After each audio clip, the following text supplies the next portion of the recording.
Hi viewers, it's another interesting edition of Understanding Menopause. Last week we spoke about the signs and symptoms in women, and like we said last week, it's a whole lot. So today we're going to continue with that. And you know I don't do this alone. I have my professional in the house. Yeah, you're welcome to the show, Mom. I'm happy to be here. Okay, so without wasting so much time, let us get into it. So what do you have for us today, Mom? Last week, we spoke about the signs and symptoms of menopause. Yes. And I'm sure that the ladies watching me were able to see some of those signs and symptoms that were peculiar to them, that are peculiar to them. And now we understand that there are no two women with the same signs and symptoms. Every single thing that you're going through is peculiar to you. And then we made you to understand that you should not engage in self-medication. If you need help, please seek for help.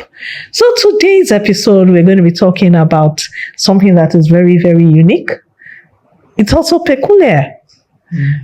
We're going to be talking about the functions of estrogen in the body. And out of all the signs and symptoms, we're going to pick one at a time, and then we're going to dissect them. So we want to hear your comment. We want to know what particular sign and symptom is peculiar to you. So on this episode, we're going to be talking about that's the effect of estrogen on that particular place we call the private part. I wonder why we call it the private part. Why do we call it the private part? Could it be due to cultural and social norms? I remember when we were growing up, I went to a mixed school, and you hear my mom telling me, don't allow anybody to touch you. Could it be because it is covered with clothes? Nobody sees a particular part.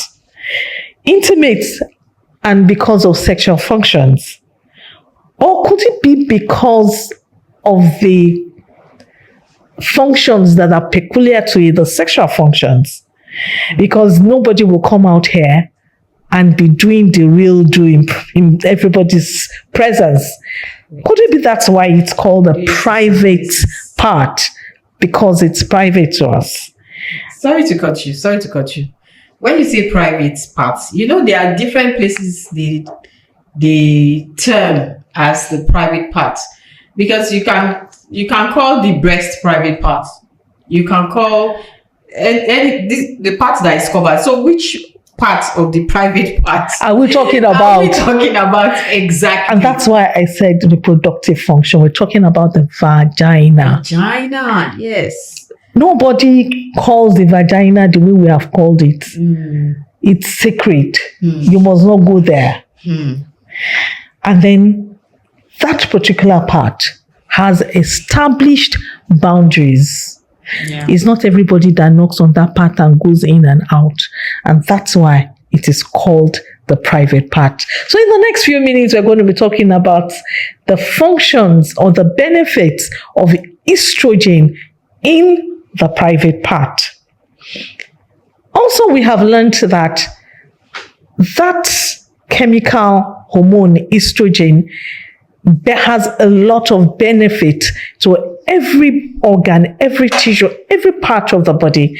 Estrogen is peculiar, and it has a lot of functions on the vagina and reproductive health. So let's talk about the benefit or the functions of estrogen on the vaginal health. Estrogen has been found to promote growth and renewal of the cells of the vagina. Estrogen keeps the vagina tissues thick, elastic, and well lubricated. Let me repeat that. Estrogen keeps the vagina thick, elastic, and well lubricated. Estrogen has been found to maintain the acidic nature of the vagina. What it means is that the environment around the vagina is acidic, and that is why bad bacteria cannot grow. Once the estrogen level goes down in that area, you start having development or the growth of bacteria, and that is why you have some people having discharge in that area. It shows you that isn't there normal discharge? there is a normal discharge. There is a presence of good bacteria, but when you have the growth of bad bacteria, in quote, then you start having discharge, and that's what gives rise to infection. Estrogen has also been found to promote lubrication and elasticity. Estrogen helps to increase blood flow to that area, and this helps in mucus secretion, which helps during intercourse and during childbirth. And that's why you hear some people say sex is sweet. Is that presence, the functions of estrogen that makes lovemaking sweet and enjoyable. Estrogen also has been found to stimulate the lining of the uterus and maintains the muscular wall, which makes childbearing easy. It increases mucus secretion during childbirth.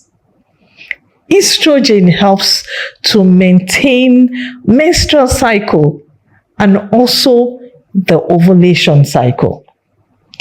Estrogen influences cervical mucus production.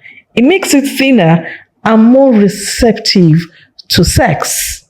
Estrogen helps the development of the female characteristics. You know what I mean by female characteristics? When a woman starts to glow, her boobs starts to come up, then her hips, and that's when boys will start noticing those girls and start running after them. Is it safe to say that all those ladies that have big bum, they have plenty of estrogen? We are all different. Everybody's system is very different.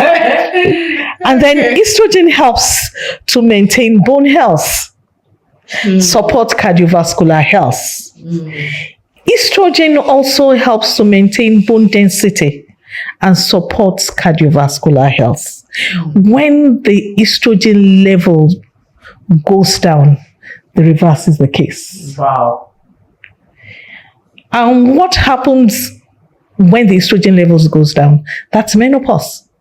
And then we have discovered that there are 3 stages of menopause. You have perimenopause, you have menopause, and you have postmenopause. During postmenopause, the estrogen level is really, really low, and that's what causes fracture.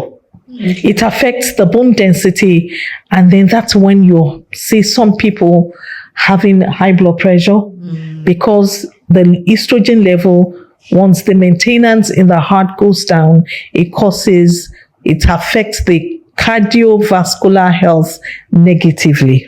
When the estrogen levels goes down, the reverse is the case. You know, we've spoken about when the estrogen level is balanced and is still at its peak, and that's when a woman glows. That's when a woman enjoys lovemaking. At this stage, the fertility level is high. The uterus is able to carry a child, and then the in and out of the sperm, estrogen prepares it. But what happens when the functionality of the estrogen goes down? That's when it affects the sexual state of a woman. And what happens during this time? Is that when the woman gets dry? Is that what causes dryness, vaginal dryness? We have, during this stage at the vagina, you have vaginal dryness.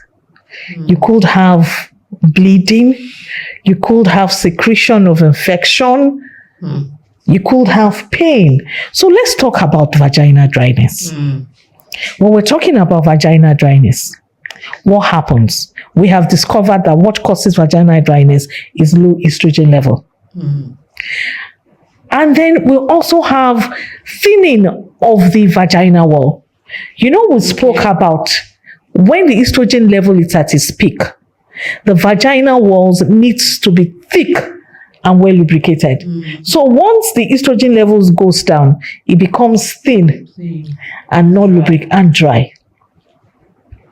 Then there is increased risk of infection. You know what gives rise to increased risk of infection? Once the estrogen levels goes down, it leads to vaginal dryness. And of course, once the estrogen levels goes down, the pH, the acidity of the vagina also changes. The normal pH of the vagina is between 3.8 and 4.2. And once it starts increasing, it becomes acidic. And then we have growth of bad bacteria and increase in discharge.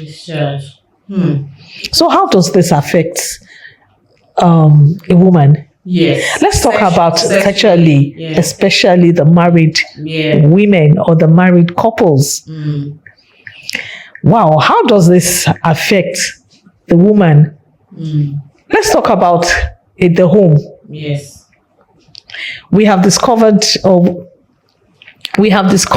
that once the estrogen levels goes down, it affects every part of a woman. That arousal for most women, like 89% of women at the stage, don't want to fuck. They don't want sex. They don't want their husbands to touch them. I mentioned the case of a woman that came to my pharmacy that just removed her womb. Then I didn't have knowledge. I didn't know what was wrong with her. She said most times her husband moves close to her, she felt like stabbing the man. And that they have done anything wrong. No, it's just the estrogen thing. Now I have an understanding, and that happens to most women. And you see, because we said the private part, most couples don't talk about this. They don't discuss.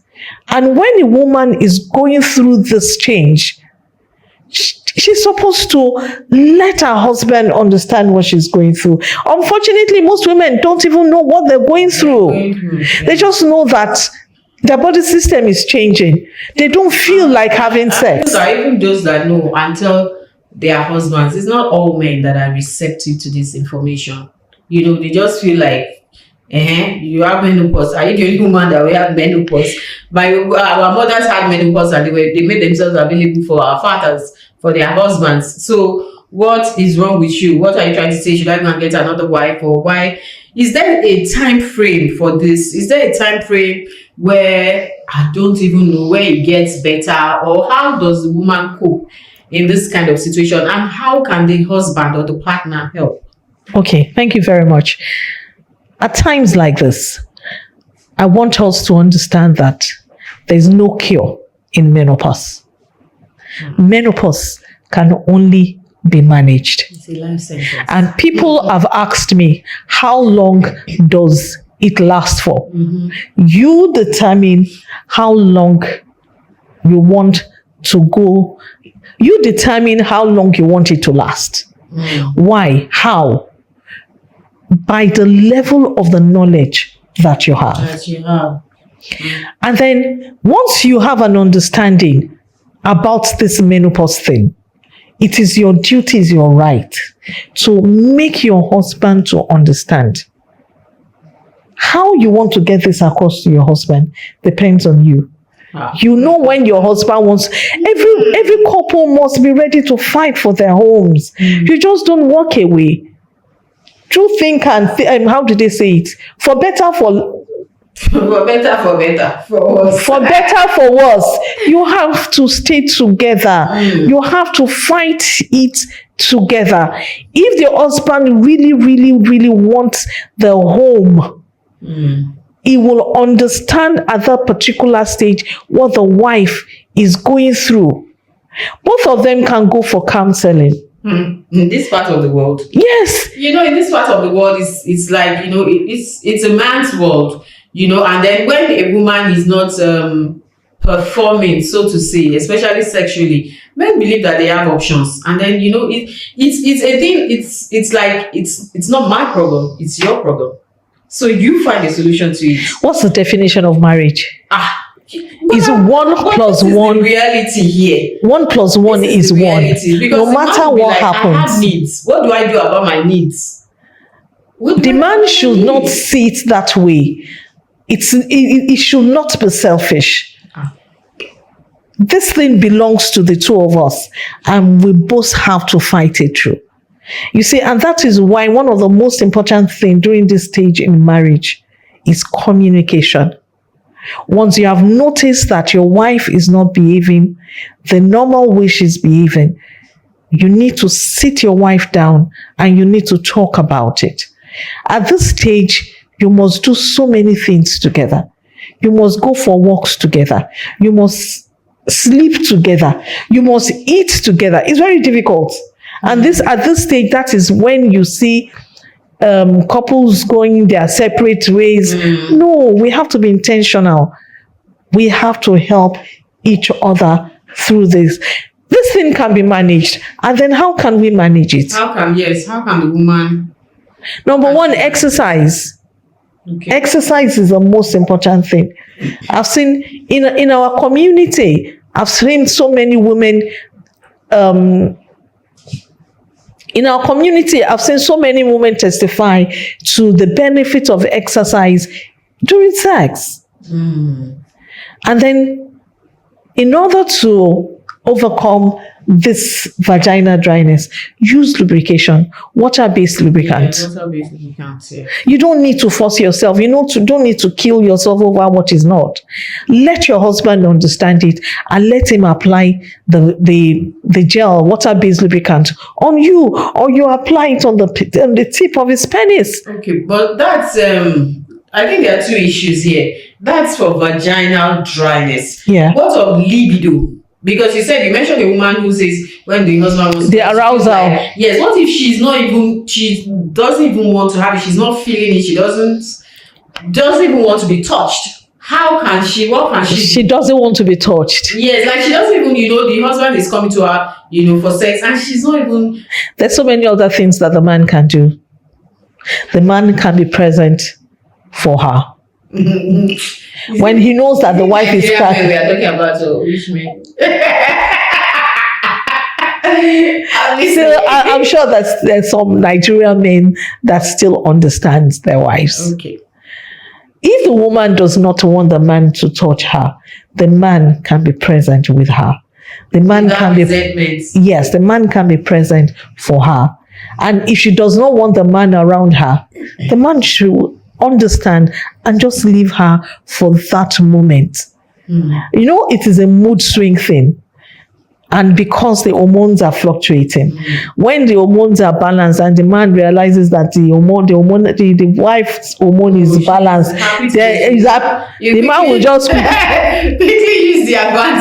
use the advantage. Yes. But at this time, the man must take time out to study his wife. Wow. Because soon and very soon, his own body too will start to change. So at this time around, we need to understand each other. Communication is the most important thing. You don't have to stay indoor 24 hours. Go for ice cream. Go out for lunch. Go and watch a movie. Go on the street, hold hands. Go out for drinks. There's so many things you can do together. It's not all the time that it's all you're looking for is sex. Sometimes you just want to cuddle your wife. Sometimes just whisper sweet nothing words to her ears. Sometimes just tell her how much you appreciate this woman. Words are powerful, and words can actually help help to balance our hormones. Yes. Those good, sweet words, and then touching. Touch your wife. Kiss her in the morning. Kiss her like 5 times in the morning before she goes to work.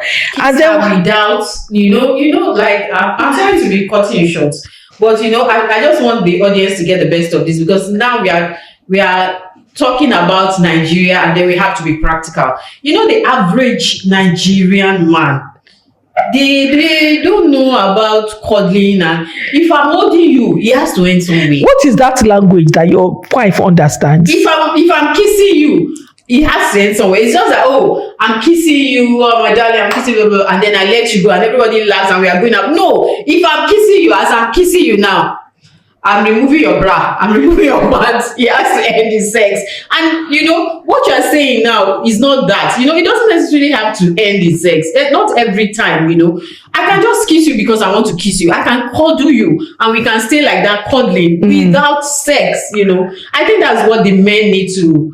They need to understand. Everything does not lead to sex. Everything does not lead to sex. You know, because that way, it makes the woman feel more valued, you know, when you hold her, when you talk to her, when you listen to her, when you kiss her and all that, without her feeling like, oh, he wants sex and I'm not able to. You it know, still comes down to the love language. And the men should stop being selfish. And we also have some women that are selfish. Yes. At this stage, their libido is 100 times more than the men. It's all, we just have to meet ourselves in the middle. We just have to understand ourselves. What works for who and how does it work? It's all about communication. Before you go back home, while you're in the office, send appreciative text messages. Tell your wife how much you love her. Tell her how much she means to you. Tell her how much you and the children appreciate her. When you're coming, you don't have to have, you don't have to buy her 100 millions of nairas of gifts. Maybe it might be 2,000 naira, 5,000, 100,000 naira. You go out, you see something beautiful, buy it for your wife. All those things help to balance the hormones. Exactly, yes. It's not all about touching. Those little things will help your wife to balance her hormones. Good word. So how did you say, I think we were talking about how can the woman manage on her own, apart from, we mentioned exercise, lubricants, use of lubricants. The woman has to be intentional. Somebody sent me a text today and said, have been able to manage all the signs and symptoms, but the mood changes are erratic. How can I help myself? Now that you know that you're going through menopause, you know that you're not crazy, you know that you're normal, you have to be intentional. What do I mean by intentional? When those negative thoughts, when those mood changes come on you, you just don't feel like doing anything. You have to speak positive words to yourself. You tell yourself, Musumola, you can do this. Musumola, just take a step. A step at a time can make a difference.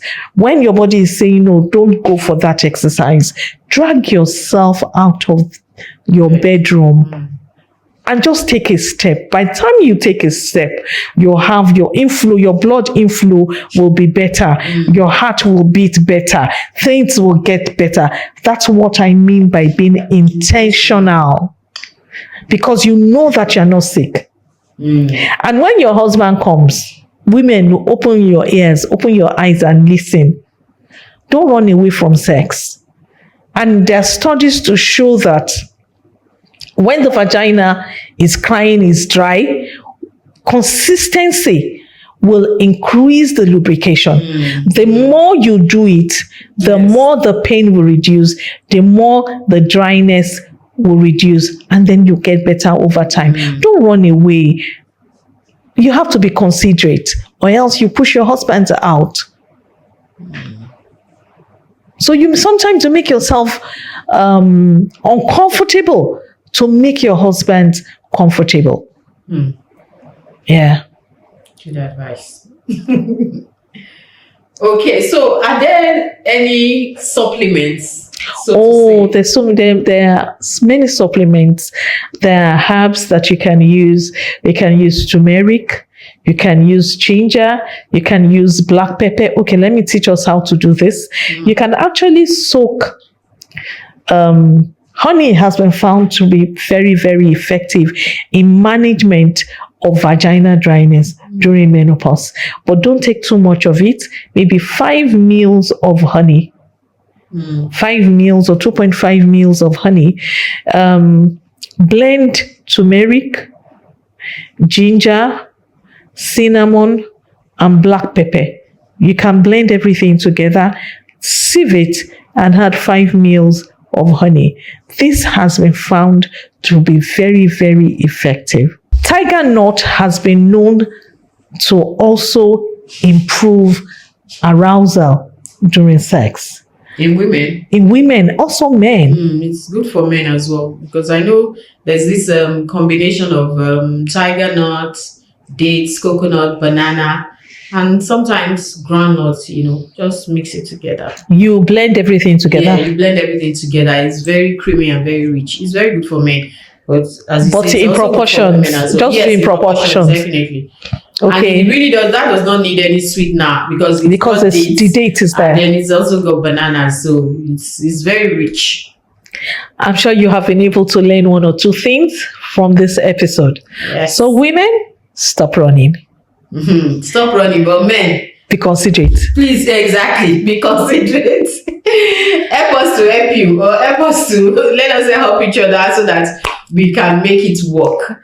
Love making in menopause is sweet. Please enjoy it. Yes. And I hope you've been able to learn something on this edition. Don't miss the next edition. It promises to be more interesting because we're going to be treating some other signs and symptoms. You know that we are picking it one by one and we are digesting. So I'm sure you don't want to miss that. We're going to break it down so that you understand, and we'll also be letting you know about how you can manage it, which is very important. As it has been said now, it's a life sentence. It's a life sentence, so we are not getting out of it. So we have to find ways to manage it. Don't forget to like this video and also subscribe so you get notifications when we come out with the subsequent episodes, and share to as many women, even those that are not in menopause yet. They will definitely get their on this. So let them be prepared. Share to as many women as you can. Share to the men, because menopause is not just a woman thing, it's also a man thing. Share to the men. Share everywhere, and like. And yes, use the comment section. Biko, use the comment section. Let us hear your comments. If you have questions, put them in the comment section. In the last episode, we talked about you sending mails and sending an email to the email address and then WhatsApp, and the addresses are there. Please use them. If you don't want to be known, if you don't want to be seen in the comment section, send an email, send a WhatsApp message. But let's connect. Let's hear you. Let's hear your own experiences, your questions, your struggles. Let's hear it. And in subsequent episodes, maybe the next one, the one after that, we'll be bringing professionals on the show, and also other women who will share their experiences. And you will be surprised that we'll bring men as well who are willing to share their experiences. So I'm sure you don't want to miss it. We'll see you next time. Bye. Well, before we round up, I would like to remind you again, October 18th is our advocacy time. And our theme is Menopause, Know Your Pause. So you have to know what is peculiar to you. I look forward to seeing you in October. Tell every woman around you that menopause is real. So come October 18th, let's have fun with our 10-kilometer walk. And it's taking place on the island.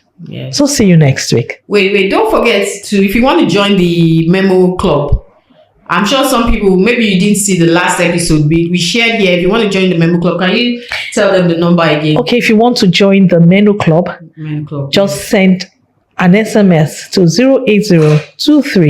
08023226539. I take that again. You want to be a member of the Memo Club, is free. Subscription is free. What do we do in the Menu Club? We learn. So just send Menu Club to 08023226539. We hope to see you again. next week. Yeah. Stay strong. And keep learning. Bye.